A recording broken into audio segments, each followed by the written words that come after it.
is Hard Parking, sponsored by Right Honda and Right Toyota out of Scottsdale, Arizona. Of course, I am your host, Jhae Pfenning. If this is your first time listening to the show, thank you. I have a treat for you on today's show, Mr. Randy Marchetti. For many of you, you're just learning about this guy for the first time. For some of you, it's a special treat. Randy Marchetti started a company called RM Racing. By the time I bought my first NSX, RM was long gone and he had moved on to other projects. So for me to be able to connect with him was kind of almost like I wouldn't say a childhood dream, but a solid blast from the past, because I had some of his parts on my car and it was just kind of one of those things of legend. It's like, wow, that's an RM Racing intake. And so getting to actually unite with this guy last year at NS Expo, and he's local, which is crazy, here in Phoenix. And at the end of the conversation, we'll get into some of the extra stuff that he's been doing, which is pretty freaking cool too, musically. All that and more coming up after this word from 4Wheel Online. Jhae Pfenning here, and I want to tell you guys about 4Wheel Online. For over a decade, 4Wheel Online has been bringing the best truck accessories and truck parts to enhance the appearance and performance of all trucks and SUVs. They are dedicated to providing an extensive range of upgrades that will match any maker model on the road. The truck products cover everything you need to give your truck a custom look and added functionality. And if you need a tire and wheel package, head over and use the configuration tool. They carry all the major brands of wheels and tires, so we'll get outfitted today. So visit them online at 4Wheel Online or call them at 813-769-2451. Again, that's 4Wheel Online, the number 4 Wheel Online. He is Randy Marchetti. I always knew him as, well, actually I didn't always know him, but his RM was famous to the NSX line. And this last NS Expo, I saw his name come across when we were trying to find vendors and display vehicles. And I go, wait, I think another, like Farasat, who sponsors the podcast, said, yeah, this guy name's Randy. And he had an NSX and RM stuff. I have no idea. And he's kind of newer, Farasat, to the NSX game. I go, wait a minute, I think it's RM Racing. Dude, that guy, we gotta get him on. We gotta find out who he is. We gotta get him on here. So fast forward, here you are. Welcome to Hard Parking. Thanks so much. It's great to be here, and it's great to reach out and see all these new NSX owners. Obviously, it's been many, many years, and even at that little event you were talking about, it was kind of cool to see some of the old school guys still there. I mean, half a dozen of them or so, but obviously a lot of new generation owners. Yeah, and it's kind of cool because, like you said, new generation. So back when I heard of RM Racing, and I know it's decades ago at this point. It's been vapor, but all we saw was online NSX Prime, and people would upload videos in the 2-color car, which was really cool. I think I saw a video of an RM Racing NSX kind of spinning out on a cruise or something, but it was just, we didn't have access to things like we have access now. So it was like almost like this next level fantasy type of deal. It's like, oh, one day, when I can afford this car, I'm going to get RM Racing this and an RM Racing that and do everything that they're doing, and then, fast forward. I actually had an RM Racing intake on my NSX. Yeah, I mean, you think how long ago that was. It was such an infancy. There was there was internet, but today you can chase down every clip and nut and bolt and part, but it just wasn't that way.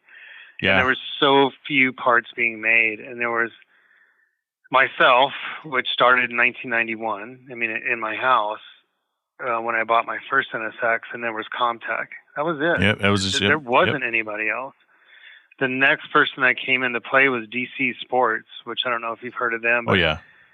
DC Sport built a really great quality header and exhaust, and that's it. There wasn't anything else. I mean, everybody came years and years later, so it was pretty different time to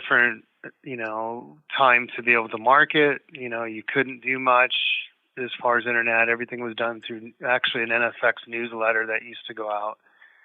But times have definitely changed, and today's a whole different ballgame.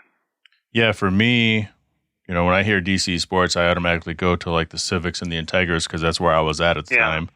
Again, just all NSX stuff was just so next level, and it's just the thing that people who didn't have one dreamt about one day owning.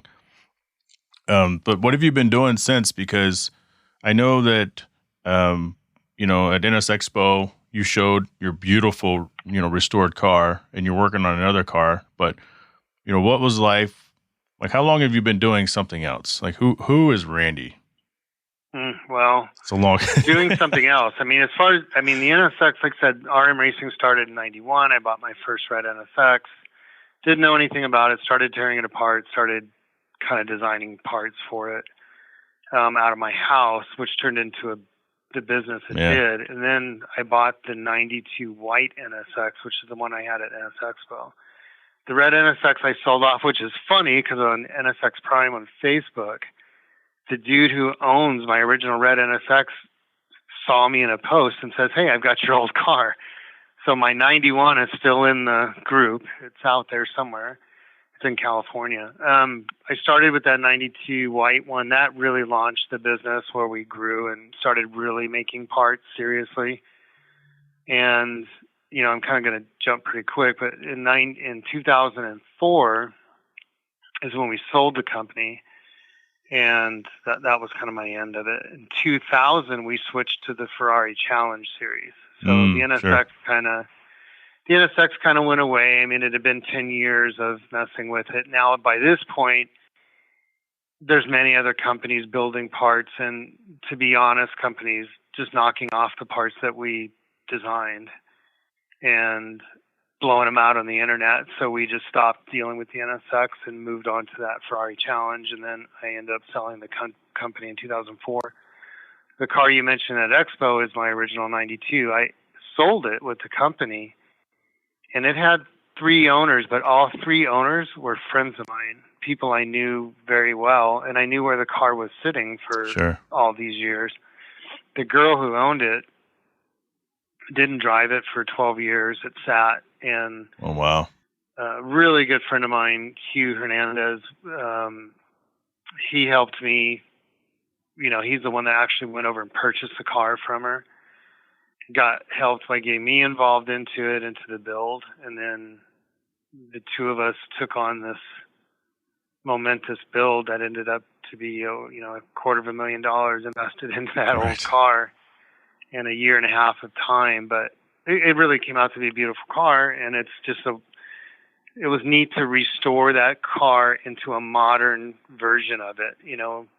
Still had some throwback RM Racing parts on it, but bring it into kind of a today's build. So I was really glad everybody got to see it at Expo, and it's a car that obviously will never be sold, and it was going to be just kept as a treasure.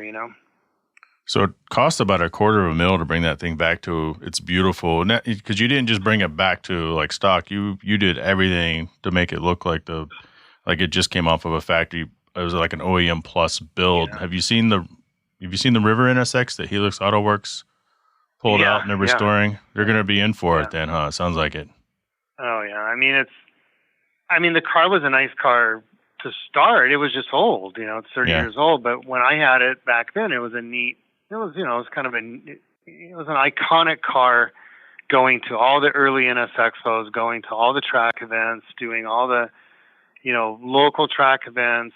That's what that car was. It was my flagship for the company. But when we started building it and knowing that I was going to replace, and literally when I say I mean every single rubber molding on the car, every plastic fastener, I had no idea what it was going to be to get all that stuff. And, thanks to Honda, still making parts, it took us a year to get everything, but with them still producing most everything, Mita was actually a really big help too. They did a great job helping us source a lot of stuff, and American Honda.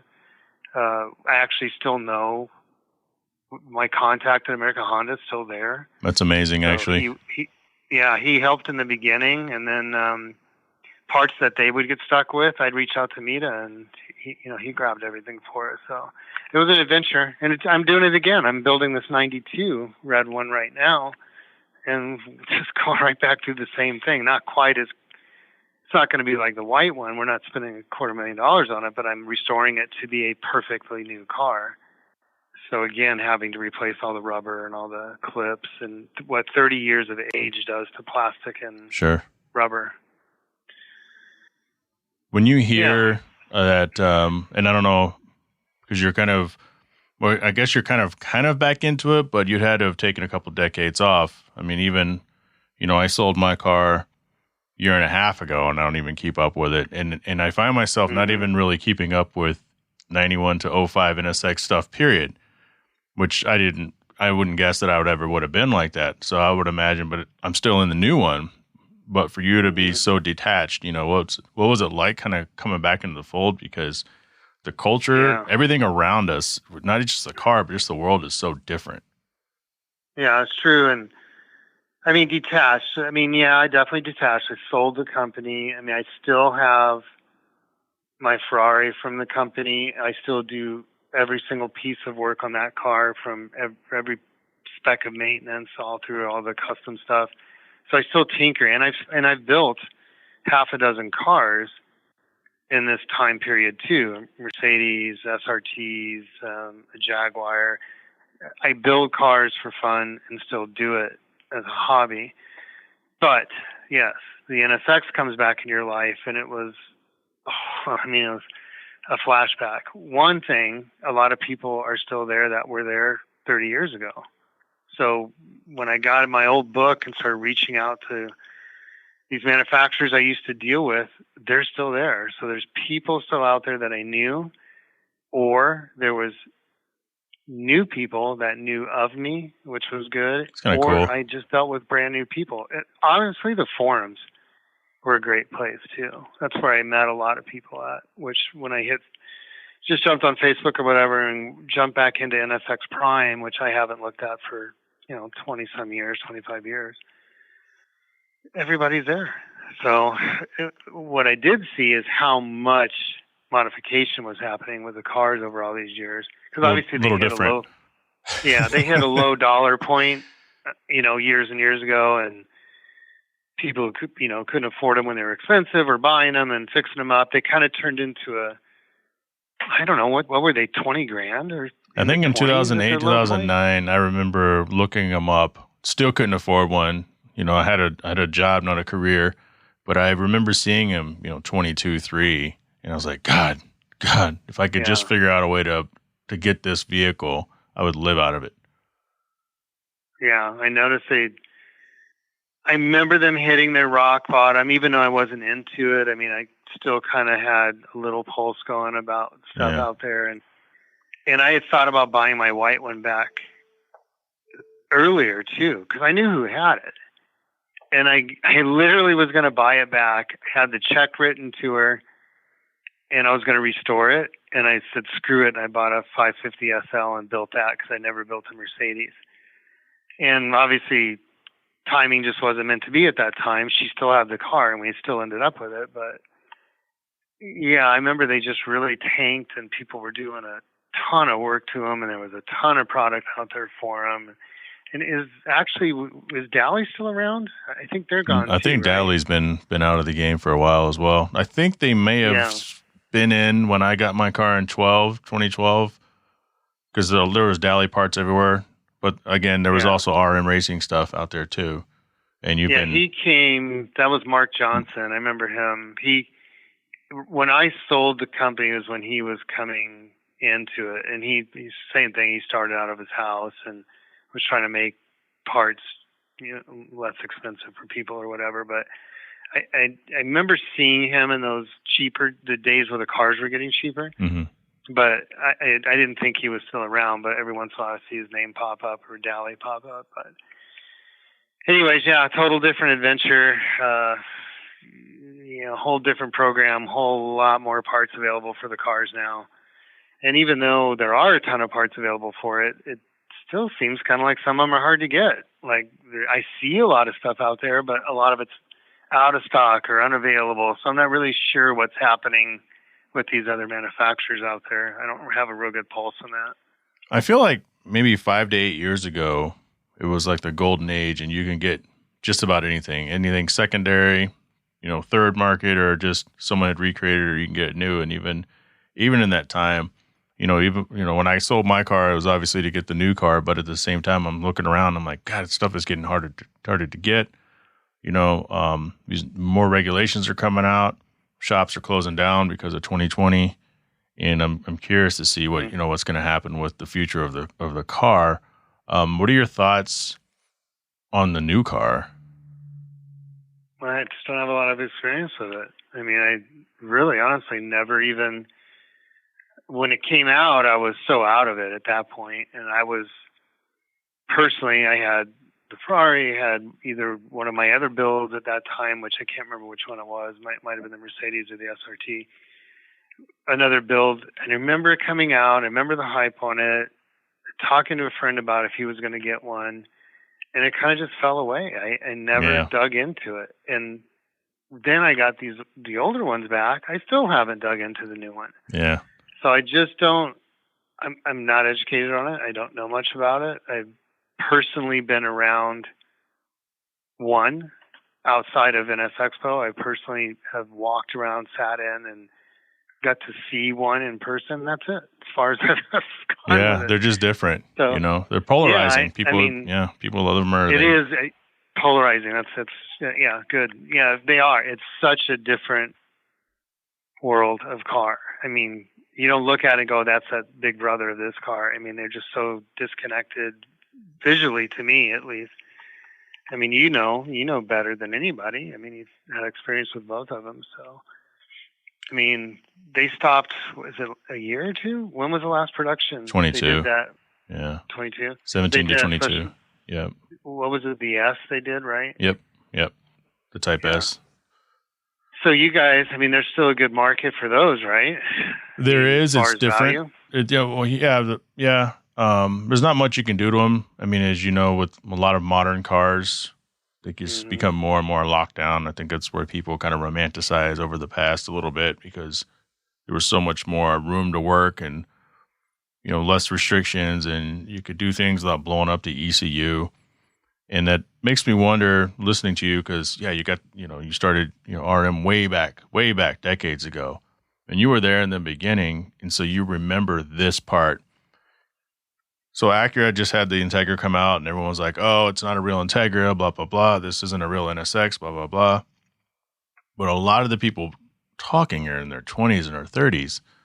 And so, they were in grade school, if even not even born, back when the first cars were going through those things. Mm-hmm. And one of the observations, based on research, because I was in high school when the first car came out, is, I don't remember the NSX being, I mean, people loved it, but I feel like it may have gotten looked at kind of sideways just as much as the new car when the new car came out. And eventually people started appreciating it more until, I guess, Honda and Acura stopped improving the vehicle. Sales tanked and the vehicle went away. But what do you remember those early days and the hype around the car? Yeah, I mean, I literally remember the day I saw the first 91. I was working for a company called Arizona Speed Marine, and we did General Motors fuel injection. So that's what my history, my upbringing in automotive. I've never touched a carburetor in my life. I didn't know anything except fuel injection, and that's what I was taught on. So anyways, I remember a customer pulling up in his 91, and what I do remember about the hype is the style, the look. I mean, it was which today is still cool. They just did this really cool styling job with this car. The next thing I kind of remember as it's happening is it wasn't very fast. Didn't have a lot of horsepower. I started digging into the racing versions of them and what people were doing out there. And Comtech was really kind of more advanced in that than we were by far. But starting to see what you could do to them to make them fun, even just the short gears and getting a little more power in them. That's where my perception of it kind of started to change. That they weren't the fastest cars. They were super great looking, but they were really fun to drive with just a couple little things done to them. Right. And as you said, I think they just kind of timed out. They built it for so long and didn't really do a lot, right? Hardly anything. In a two change, but it just was out there forever and just kind of faded away. I mean, I saw it in my business. I saw it as I was advancing onto other cars and other platforms. It just kind of faded away. Because the price didn't really go anywhere, you know. Price didn't go anywhere, and that's what I was asking about. Like your late generation cars, you feel, and I mean, it looks like they are. Do you feel good? It's a good investment. I mean, because there's not a lot of cars that are good investments, but it seems like with the new one being discontinued already, that it could be a strong investment car. Yeah, I think it is for sure. Just because a couple things, like the original car, it's limited even more so, but there's also a lot more, you know, competition out there.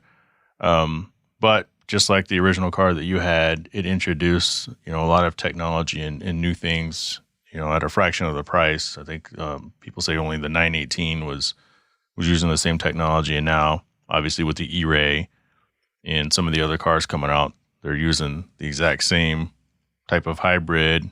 Some of the steering and the electrification that the NSX did, and I think you know, it's definitely going to be appreciated more. It's starting to be appreciated more, but for sure, and especially with the Type S, I mean, the car was already worth more when I picked it up than what I paid for it. So I think it's in a good spot. I remember seeing all that because I was getting hit up by all the Acura people I knew when they were trying to do those, you know, reservations for the S. So yeah, seems to me it's a good investment. And you look at the NSX. Did we ever think of it as being an investment? No. Mm-mm. I mean, I never did. From 91, 92, I never ever thought that. Then it tanked, and then I forgot all about it. But now, I mean, right. For sure, looking at this red one you mentioned, I'm building another one. I've posted a couple pictures up of me doing some work. But anyways, this red one I'm building, it is 100% an investment car. I mean, to find one with low miles nowadays that hasn't been butchered, this was kind of like a barn find. You know, it was from an estate sale. Nice. And luckily, again, Hugh bought the whole selection of cars in this estate sale. He kept a 92 Lamborghini Diablo that we fixed up, and I ended up with the 92 NSX, 37,000 mile NSX. Wow.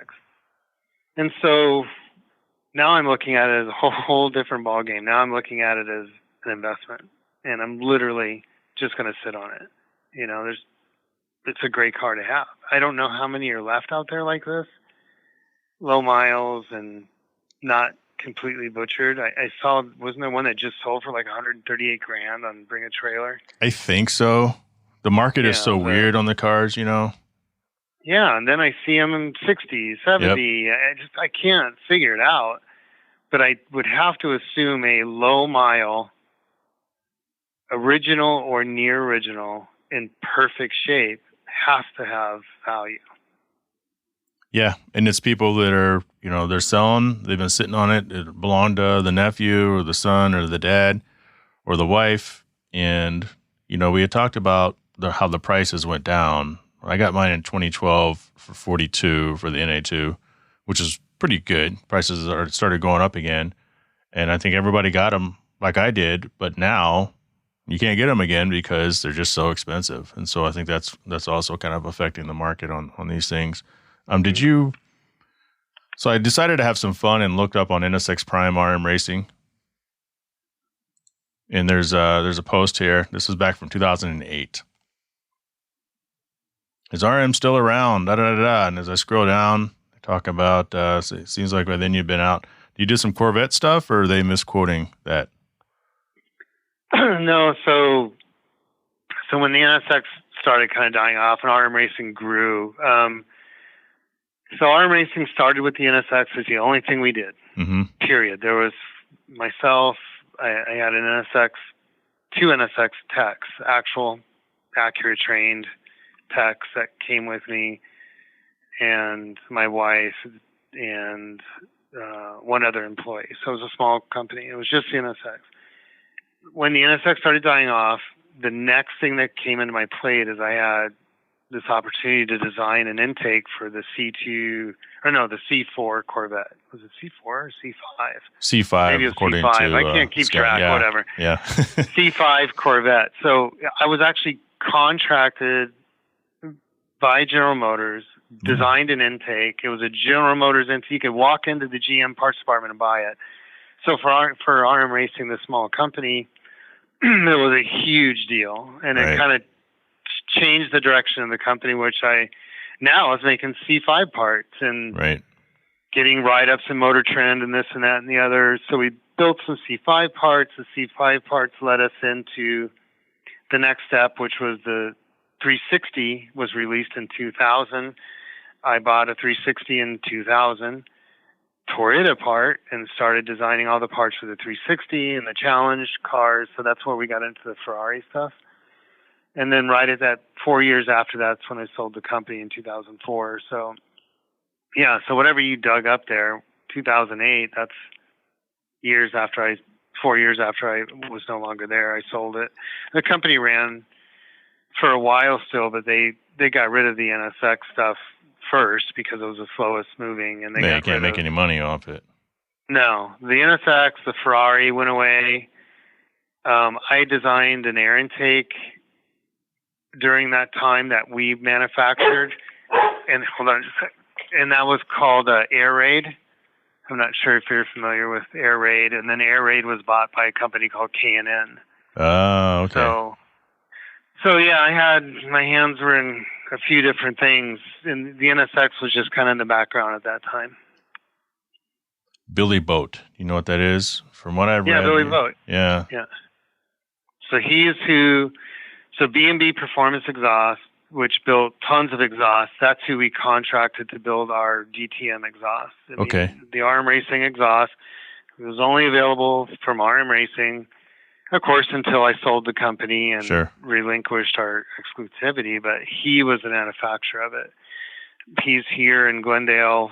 We're in Scottsdale, so I was able to go over there. I did all the R&D on my personal car, the car that was used for it, and that was where our DTM exhaust came from, which I still see a few of them out there popping up on the forums every once in a while, like on people's cars. But it was for its day, there was DC Sports, there was Comtech, there was mine, and then there was some JDM stuff, some Japanese stuff that was out there, HKS.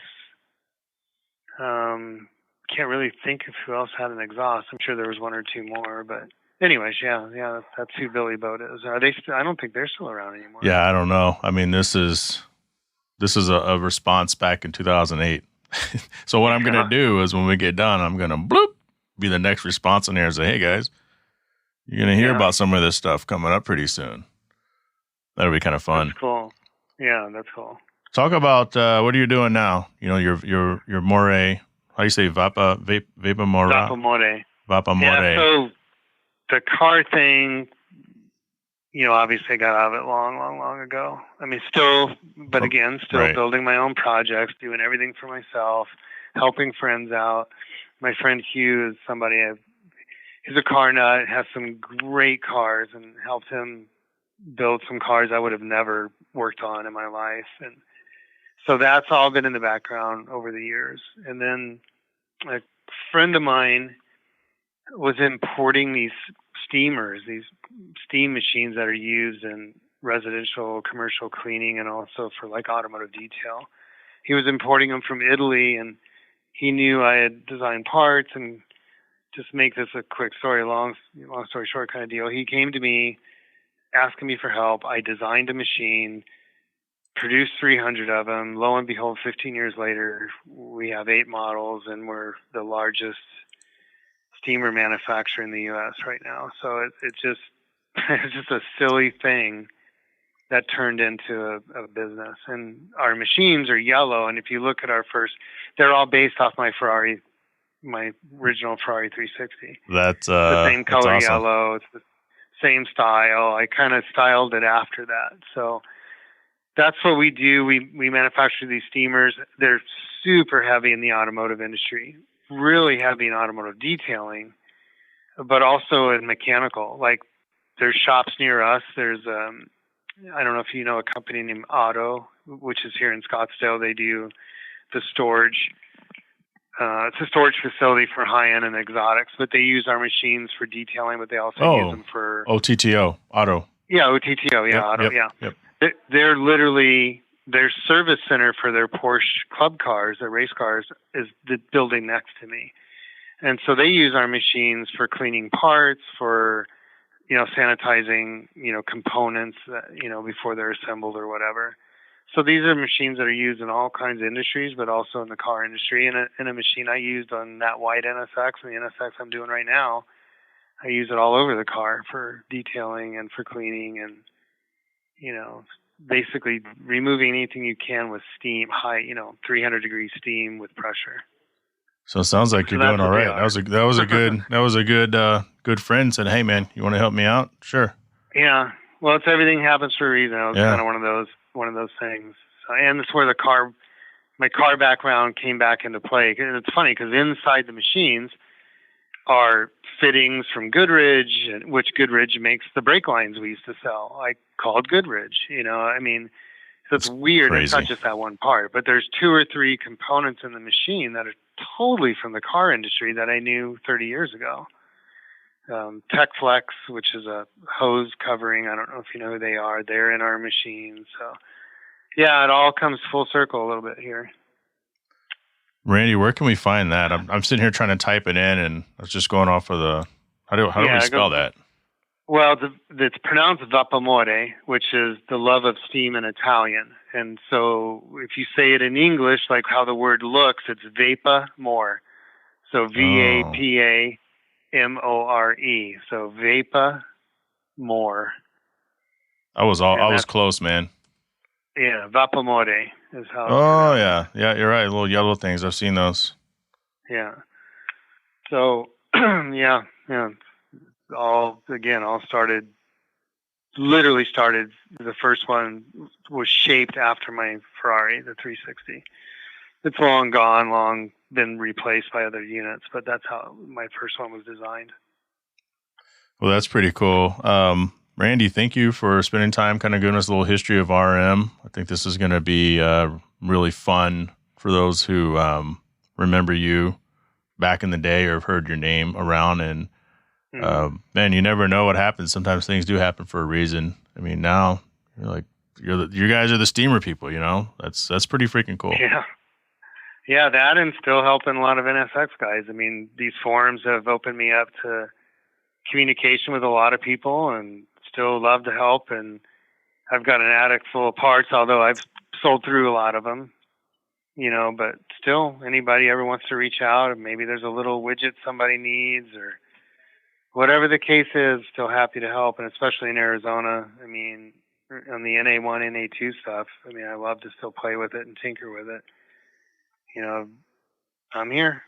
So you go to NSX Prime on Facebook, which means you're on Facebook. Is that the best way people can reach you? They have questions? Yeah, that's the forum I've dug into. I know there's an Arizona NSX owners, a smaller forum, but yeah, NSX Prime seems to be the kind of the biggest one, obviously, unless you know something. Well, anything the NSX owners group is a little better. I think in Prime is. I'm on there too. Yeah, that's a pretty good one. And then yeah. So I'm on both of those, and you're right. I don't know a lot about the forums because I'm relatively new back on them, but yeah, anyone can hit me up on either of those would be great. And again, a lot of people have, and I've already helped other people with NSX stuff and fixing something, solving something, finding a part. Again, I sold through a ton of leftover parts because remember that white car? Mm-hmm. I took every part off of it and kept everything that was in decent shape. So I had tons of parts because I literally replaced everything. In the car. Yeah. So I had a lot of extra parts, and even on the red one I'm building right now, I've been listing some parts, and I've got a stack of parts from that. So, yeah. Anyways, I'm always open to talk, help, see if there's something out there. You never know unless you ask. Randy, before we go, tell me about EcoVault. Tell us about EcoVault. Yeah, that goes back many, many years. So right prior to starting RM racing, and before I bought my first 91 NSX, I had literally just finished playing. I'm a drummer. I was in a kind of a large rock band. It was a band called Surgical Steel, and moderate fame. And I just finished playing, and that's literally what led me into buying my first car and kind of getting into cars. And, the arm racing ran, the business ran, I dropped playing and all that stuff. And about 5 years ago, one of the old bandmates reached out to me, and, we started, goofing around a little bit playing, and then it turned into another band. So kind of rebirth back into the music scene maybe 5 years ago, and we do like 4 or 5 shows a year, so pretty limited. But it was kind of great to get back into it, and just another hobby, another thing to keep me busy, really. So we do have a show coming up, and Do you guys just travel around just our immediate region or just area, or do you go to like Vegas or? No, prior, back in the early days, we traveled all over the country, but this band's local. So, I mean, we're all doing it for the fun of doing it. We're really precise. We're very dedicated and rehearsed. And so that's why we only do a few shows a year, and we do bigger shows that they put on, or we get hired out to play. But it's all local. We played from anywhere from the casinos to some of the venues throughout town. Not really a bar band, but more of a show band. Right. Now, is it cover music all, or do you have guys have your own? Okay, because the show's here, coming up this weekend, June 17th, 7 o'clock at Wasted Grain. I'm very familiar with that place. The best of Stone Temple Pilots and Alice in Chains. So those are the songs you guys are hitting. Right. We had, basically, we were hired by Wasted Grain for a part of a series they're doing. It's a summer tribute series, and so we're doing Stone Temple Pilots set, and we're doing an Alice in Chains set. And we picked these 2 bands because they're real iconic to our generation, but also they had these 2 iconic vocalists that are both gone, died. Yeah. And we have this incredible singer that's able to pull this off. Nice. So we chose those 2 challenges to do. And we do those 2 bands, and we do them separately, or we do them together, and we do them electric, and we also do them acoustic. They're unplugged style shows. So it's been a lot of fun. Again, just another hobby, really, and it's been a lot of fun to mess with. I wish I could be there. I will be in Puerto Rico, but I'm looking at it and I'm like, okay, I know Wasted Grain. That's an easy end. And then I'm like most people around my age. It's like I remember Stone Temple Pilots and Alice in Chains, because that's right around the time when I was getting ready to either graduate high school or just after I graduated. So I have some of those, but I have like the radio songs. So I'm looking through my phone right now. I have Plush and Interstate Love Song for Stone Temple Pilots. And then, let's see, Alice in Chains, Man in the Box, of course. So that's like you have to have that. Exactly, and that's what this show is. It's going to be like all their radio hits, all their greatest at those 2 sets we're doing. Well, it's too bad you'll miss it, but of course we'll have another one coming up in a few months. Like I said, we play usually every 2 to 2.5 months. So just keep an eye out, and hopefully let me know when you can make it by one of the shows. Oh, absolutely. Now, does the group itself, Echo of Alt, right? This is the group. Do they have their own Facebook page, or do they just find it through your page? Oh, no, yeah. There's Echo of Alt on Facebook, so just Facebook, Echo of Alt, and there's a page there. And, we have Instagram, everything else also, but we really mainly do most of our promotion and most of our postings on the Facebook page of Echo of Alt.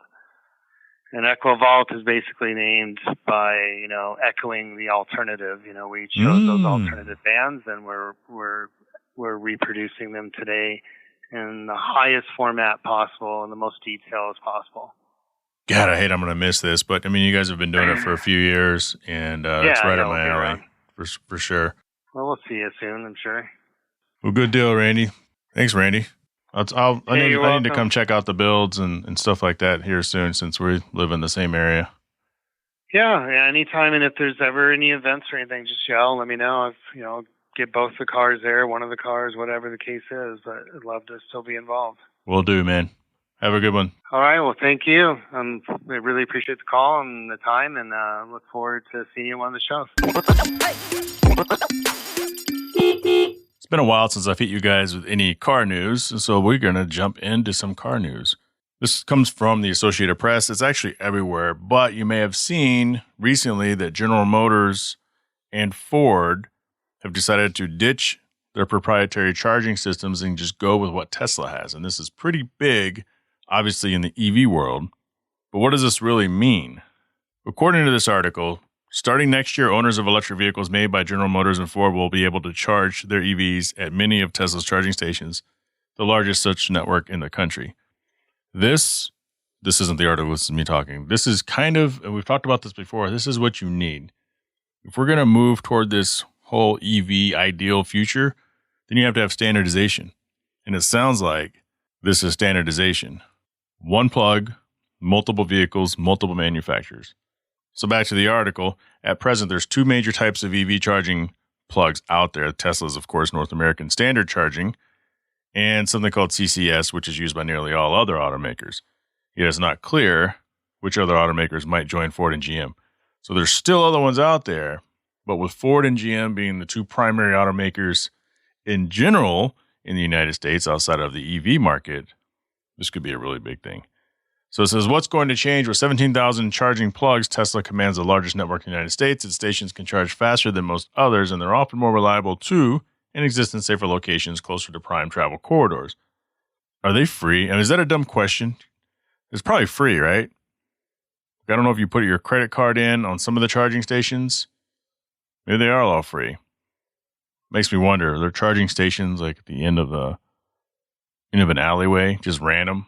Like you just put a pop-up anywhere? Anyway, sorry about that, guys. So it says, under the new agreement with GM and Ford, EVs from those companies will be able to, starting next year, charge at 12,000 Tesla supercharger plugs. Tesla is the top seller of EVs in the United States, of course. So we all know that. General Motors is actually number 2 and Ford is number 3. I did not know that. And neither did you.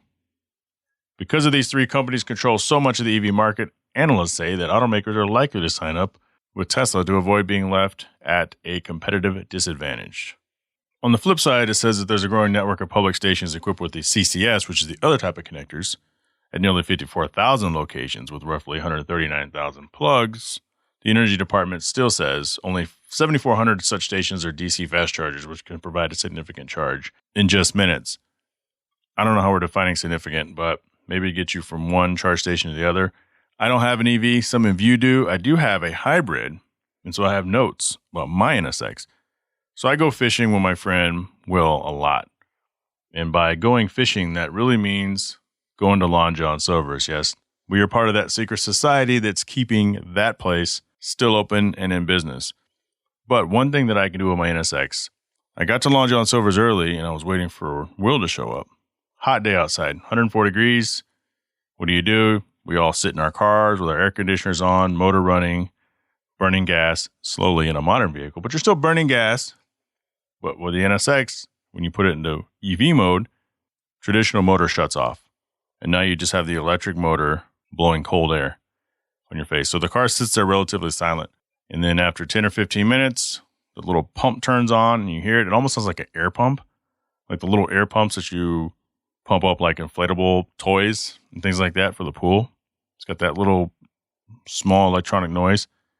And it only goes for 15, 20 seconds and it shuts off again and it comes a cold air. That was pretty cool. Sorry for that digression. Is digression a word? I know digress is a word. So back to this thing about Tesla. It says, what do other automakers say about joining Tesla? It varies. Kia, Nissan, and Toyota declined to comment. Hyundai said it continues to evaluate its technology, but has nothing to announce. Stellantis said it's working on a response. I don't even know what Stellantis is. I'll be honest with you guys. Volkswagen says it's committed to the CCS standard. Electrify America, which was established with money from Volkswagen emissions cheating settlement, you guys remember that, plans to double its number of chargers by 2026. It now has 840 stations and about 4,000 plugs. 4,000 plugs? I think it's, what do you guys think? We need standardization, and I think some of these smaller ones, they're going to fizzle out, or they're going to get eaten, and maybe that's what they want to do. Maybe they want to come up with some sort of technology to topple the giant. And that's not going to happen. But you know what that is? That is the car news. Want to thank Mr. Randy Marchetti for joining the show. If you guys enjoyed that, if you would, please go ahead and review this podcast, subscribe to the podcast, do whatever you have to do. Don't forget to head over to the YouTube page and subscribe to that as well under Hard Parking Media. You can also find it under Hard Parking at Hard Parking Podcast. Coming up next week, Noah Nelson. Find out how his trip to Burma changed his life. There's a war going on in Burma, and there's wars going on in other parts of the world that those of us in first, second world countries, we don't experience. And it changes who you are. It has to. It absolutely changed who Noah Nelson is. That's the first time he's been on this podcast in a couple years. I think Right Honda and Right Toyota, 4wheelonline.com, and Cell Shop Wireless Services. Can't forget Patreon business supporter, Kuya Automotive out of Winter Garden, Florida, Pell Construction out of Conway, Michigan, Big House Small Home Design, Ashburn, Virginia, Traverse City, Michigan, Westgate Exotic Cars and Rentals out of Glendale, Arizona, and Shaping Success with West Tinkersley out of Boise, Idaho. Head over to hardparkingpod.com, pick up some podcast merch, join the Patreon for as little as $3 a month. Patreon.com, Hard Parking Podcast. Access to bonus audio as well as show swag. Follow me on Instagram at Pfenning. I'm not going to spell it for you. Why? My name's on the podcast. And join the Hard Parking Violations Facebook page. Thank you, everyone who has joined Hard Parking Violations. If you really like what you've heard today, tell a friend. I can't grow that you're telling the world how great this show is. Let's do this. Let's grow this thing together. We'll talk to you all next week. Shut up! Now it's stripping time. Ain't nobody got time for that.